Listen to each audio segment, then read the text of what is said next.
మా బెట్టింగ్ రాని ఏదో మాట్లాడుతుంది, ఒకసారి వినండి.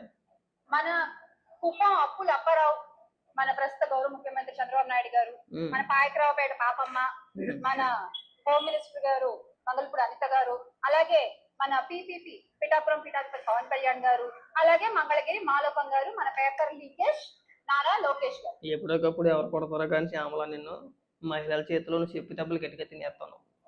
ఈ అతి మాటలు, ఈ పెద్ద పెద్ద ముదర మాటలే వద్దనేది.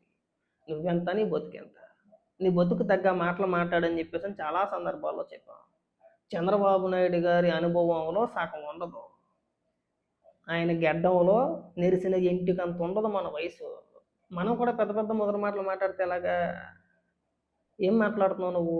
దేనికి సంబంధించి మాట్లాడుతున్నావు? ఎందుకు నీకు అంత నోటు దోల ఎందుకు శ్యామల? మామూలుగా విమర్శ చేయలేమా? మేము అనొచ్చు, నిన్ను బెట్టింగ్ బేబీ అనొచ్చు, ప్యాకెట్ పాపమ్మ అనొచ్చు, ప్యాకెట్ రాణి అనొచ్చు. నువ్వు గతంలో బెట్టింగ్ యాప్ ప్రమోట్ చేసావు కదా, నువ్వు ఎక్కడి నుంచి వచ్చావు అసలు? నీకు సినిమాల్లో అవకాశాలు లేనప్పుడేమో బెట్టింగ్ యాప్లు ప్రమోట్ చేసుకుంటావు. ఆ బెట్టింగ్ యాప్ల నుంచి వచ్చే సిల్లర్తో బతికే బతుకు నీది. ఆ బెట్టింగ్ యాప్లు బ్యాన్ అయిపోయిన తర్వాత, ఇండియాలో బ్యాన్ చేసిన తర్వాత నీకు ఏ అవకాశాలు లేక ఏం చేయాలో తెలియక ఆ గొడ్డల పార్టీలో చేరావు. అధికార ప్రతినిధిని అయ్యో. ఇంక జగన్మోహన్ రెడ్డికి దిక్కు దివాణం లేదులే. ఇంకా మీలాంటి వాళ్ళందరూ కూడా జగన్మోహన్ రెడ్డికి కావాలి. క్రిమినల్స్, ఈ బెట్టింగ్ యాప్లు ప్రమోట్ చేసుకునే వాళ్ళు, లేదంటే నోటుదోలతో ఏది పడితే అది మాట్లాడే వాళ్ళే జగన్మోహన్ రెడ్డి కావాలి. మిమ్మల్ని తీసుకొచ్చి అధికార ప్రతినిధిని చేయగానే మీరు నోటికి హద్దు అదుపు లేకుండా మాట్లాడుతున్నారు. స్థాయికి తగ్గ మాటలు మాట్లాడితే బాగుంటుంది. లేకపోతే కనుక ఖచ్చితంగా ఎప్పటికప్పుడు తెలుగుదేశం పార్టీ మహిళా నాయకురాల చేతుల్లో చెప్పి దెబ్బలు గట్టిగా తినేస్తావు నువ్వు. ఈ పేర్లు పెట్టడం ఆపి స్థాయికి తగ్గ మాటలు మాట్లాడితే బాగుంటుంది. అంత ఎత్తుకు నువ్వు ఇంకా ఎదగలా. నేను మొన్నటిదాకా బెట్టింగ్ యాప్లు ప్రమోట్ చేసుకుని బతికేదానివి. నువ్వు కూడా వచ్చి మాకు నిధులు చెప్పడమే. చంద్రబాబు నాయుడు గారి గురించి మాట్లాడే అర్హతే లేదు నీకు. అసలు వాళ్ళ పేర్లు ప్రస్తావించే అర్హత కూడా నీకు లేదు. ఇంకా నువ్వు ఇంకా ఆ స్థాయికి ఎదగలా. ఏదో రోత బతుకు మంది. నువ్వు కూడా వచ్చి పేర్లు పెట్టడమే. వద్దు, అనవసరమైన ప్రస్తావన వద్దు శ్యామల. అసలు ఏంటో ఇలాంటి గురించి వీళ్ళు ఏమనుకుంటారు అర్థం కాదు. కానీ ఇందాక మేము ఆఫీస్ లో కూర్చొని టీవీ చూస్తుంటే బ్రేకింగ్ న్యూస్ లో చూసామన్నమాట. ఏంటి 200 మీటర్ల దూరంలో ఉన్నాము, అసలు సవాల్ విసురుతున్నాం వైఎస్ జగన్మోహన్ రెడ్డి గారికి.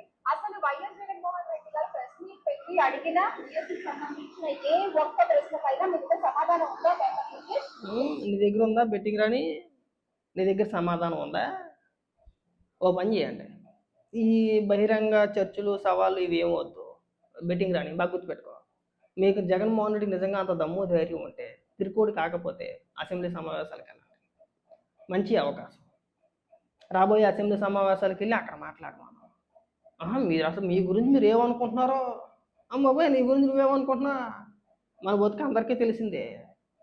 నేను చెప్తున్నాను కదా, నీ బతుకు అందరికీ తెలిసిందే, నీ కుటుంబం చరిత్ర అందరికీ తెలిసిందే. అసలు మీ గురించి మీరు ఏమనుకుంటున్నారు అభిచే మీరే చెప్పాలి. మాకు వచ్చే నీతులు నువ్వే చెప్పాలి. మరి చిల్లర బతుకండి మనది శ్యామల. నీ చిల్లర బతుకు గురించి అందరికీ తెలుసు. ఊరికే ఎందుకు నోరు పారేసుకుంటావు? అంత వయసు వచ్చిందా మనకి? లేదు కదా. రాజకీయాల్లో ఎంతో హుందాతనం, అంటే రాజకీయాల్లో ఎదగాలనుకుంటే ఓర్పు ఉండాలి, మాట్లాడే విధానం బాగుండాలి, పద్ధతి ఉండాలి. అవే నువ్వేదో అనుకుంటున్నావేమో, మనం ఏది పడితే అది మాట్లాడితే జగన్మోహన్ రెడ్డి మన ఎత్తి మీద కిరీటం పెట్టేస్తాడని చెప్పేసి అని సొంత చెల్లిని తల్లినే బయటికి గెంటేసాడు. మీలాంటి వాళ్ళు చేతిలో చెప్పెడతాడు, తర్వాత అన్ని అవకాశాలు కోల్పోతారు. ఇప్పుడు ఆల్రెడీ ఏడుతున్నావు కదా, మమ్మల్ని ఎవరు కూడా సినీ అవకాశాలు ఇవ్వట్లేదండి, యాంకర్గా అవకాశాలు ఇవ్వట్లేదంటే ఎవరు? రాజకీయాల్లోకి వచ్చిన తర్వాత సినీ అవకాశాలు ఎక్స్పెక్ట్ చేయకూడదు. అది ఏ పార్టీ అయినా సరే, వైసీపీలోకి వచ్చినా, తెలుగుదేశంలోకి ఉన్నా, ఇంకో పార్టీలోకి వెళ్ళినా సరే సినీ అవకాశాలు తగ్గిపోతాయి. అది తెలియాలి కదా మనకి. ఏదో అనుకుంటున్నావు, ఏదో జగన్మోహన్ రెడ్డి మన ఎత్తున కిరీటం పెట్టేస్తాడని. చూద్దుగాను కదా రానున్న రోజుల్లో నీ పరిస్థితి ఎలా ఉంటుందో తలుచుకుంటేనే జాలేస్తుంది నీ గురించి. కానీ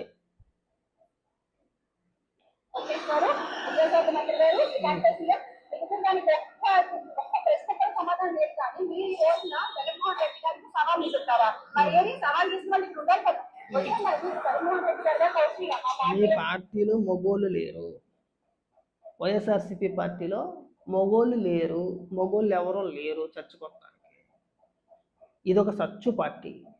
మీ నాయకుడు ఒక లేకి వ్యక్తి, చిల్లరగాడి. కాకపోతే జగన్మోహన్ రెడ్డిని ఉద్దేశించి సవాలు విసిరితే కొన్ని పార్టీ నుంచి జగన్మోహన్ రెడ్డి ఎలాగ వెళ్ళలేడు, ఎలాగ ధైర్యం సరిపోదు.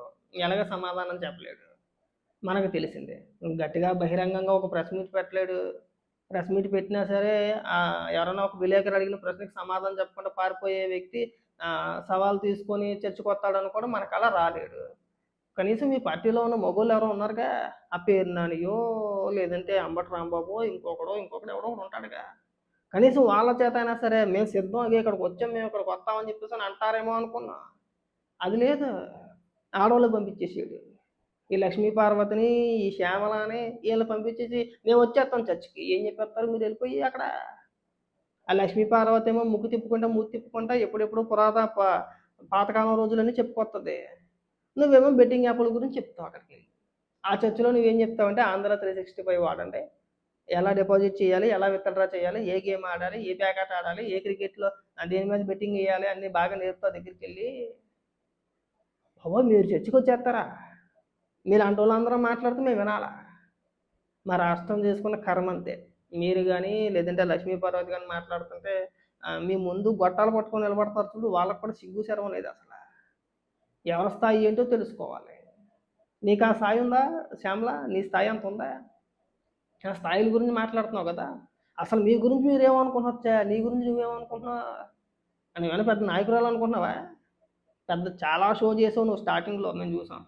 స్టార్టింగ్లో షోయింగ్ ఎలా ఉండదంటే మామూలుగా ఎవరికైనా వైఎస్ఆర్సీపీ పార్టీ కార్యకర్తలు ఫోన్ చేయడం, ఆ వీళ్ళు వీడియో రికార్డ్ చేయించుకోవడం, వీళ్ళ అఫీషియల్ పేజీలో శ్యామలకు సంబంధించి సోషల్ మీడియా పేజీలో వైఎస్ఆర్సీపీ పార్టీ కార్యకర్తలతో మాట్లాడిన శ్యామలమ్మ తగిలించేసింది. అప్పుడు వెనకతలమ్మ తగిలించేసింది శ్యామలమ్మ, కాబోయే హోమ్ మినిస్టర్. జగన్మోహన్ రెడ్డి అధికారంలోకి రాగానే శ్యామల అప్పుడు హోమ్ మినిస్టర్ అయిపోతుందని చెప్పేసి అప్పట్లో భజన మామూలుగా మొదలెట్లా ప్రచారం మొదలుపెట్టింది. చూసారు ఒక తొక్కారు. సార్లే అమ్మ, నువ్వు చాలా పేలిపోతున్నావు, ఎక్కడ ఉండాలో అక్కడే ఉండు, నువ్వు అతి పేలాప నేను పేలమాకు, నువ్వు చాలా ఓవర్ యాక్షన్ చేస్తున్నావు అనగానే ఒక 3 నెలలు 4 నెలలు దాదాపు ఎక్కడా కనబడలా, ఎక్కడా ప్రెస్ మీట్ కూడా పెట్టలేదు. ఆ తర్వాత గ్రేట్ ఆంధ్రాలో ఒక వార్త వచ్చింది, శ్యామలాన్ని పక్కన పెట్టేసారు, తొక్కేసారు అని చెప్పేసి. ఏదో రకంగా తన ఉనికిని కాపాడుకోవడానికి ఇక్కడికి వచ్చి పిచ్చ అంతేనా? చూడు, రానున్న రోజుల్లో జగన్మోహన్ రెడ్డి నీ చేతిలో చెప్పెడతాడు. నీ పరిస్థితి నాకు బాగా తెలుసు, నీ అర్థమైపోతుంది మాకు. రాజకీయాల్లో నోటుదోలు ఉన్న వాళ్ళు ఎదుగుతారని చెప్పేసి అనుకోవడం కళ. అది ఇప్పుడు వచ్చి ఎక్కడ జరగలేదు. అది అవ్వదు, అది ఎవరు ఒప్పుకోరు కూడా. మిమ్మల్ని ఏదో విమర్శించడానికో లేదంటే రాజకీయంగా వాడుకొని వదిలేస్తారు, కానీ మీకు రాజకీయాల్లో పదవులు కట్టబెడతారనుకోవడం కళ. ఇంకొక రకంగా ఎదగనిస్తారనుకోవడం కళ. నువ్వు అవన్నీ మర్చిపోతున్నావు. నీకు అంత ఆలోచించే ఇది లేదని చెప్పేసి మాకు అర్థమవుతుంది. మాటలు పేలిపోవద్దు, మాటలు తోలొద్దు, స్థాయికి తగ్గ మాటలు మాట్లాడు. ఇప్పుడు నువ్వు అందరికీ పేర్లు పెడుతున్నావు కదా, మేము నీకు పేర్లు పెట్టలేమా బెట్టింగ్ రాని అని? ఏం బెట్టింగ్ రాని? నువ్వు చేసిన పనే కదా, బెట్టింగ్ యాప్ ప్రమోట్ చేసావు కదా, దానివల్ల ఎంతమంది నష్టపోయారో తెలుసా? 100 మంది లక్షల రూపాయలు నష్టపోయారు నీ మూలంగా. వాళ్ళని ఎక్కడికి వచ్చి ప్రజల గురించి మాట్లాడుతావు, డిఎస్సి అసలు నువ్వు డిఎస్సి గురించి మాట్లాడుతుంటే మాకు ఆశ్చర్యం వేస్తుంది. డిఎస్సికి అర్థమైనా తెలుసా నీకు? డిఎస్సి అంటే అదేనా బెట్టింగ్ యాప్ అనుకునేవేమో. డిఎస్సి అని బెట్టింగ్ యాప్ కాదుగా. నీకు బెట్టింగ్ యాప్లో ఎక్కువ ఇది ఉంది, అనుభవం ఉంది, నువ్వు దాని గురించి మాట్లాడవచ్చు, తప్పలేదు. ఇలాగా ప్రభుత్వాలకు సంబంధించి పాలసీల గురించో డిఎస్సి గురించో ఇంకోటి గురించో మీరు మాట్లాడమాకండి. అయినా కొంచెం అయినా సిగ్గనిపిస్తుందా నీకు అసలు?